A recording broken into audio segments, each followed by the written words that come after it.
मन मोर एक फूल बगीचा बिछेई देइछि प्रेम गालीचा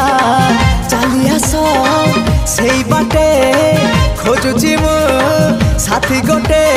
सुंदरी सुनयना ना ना झुमता ना ना ना आस सुनयना झुमता ना ना ना आस सुनयना झुमता ना ना ना आस सुनयना झुमता ना ना आस सुन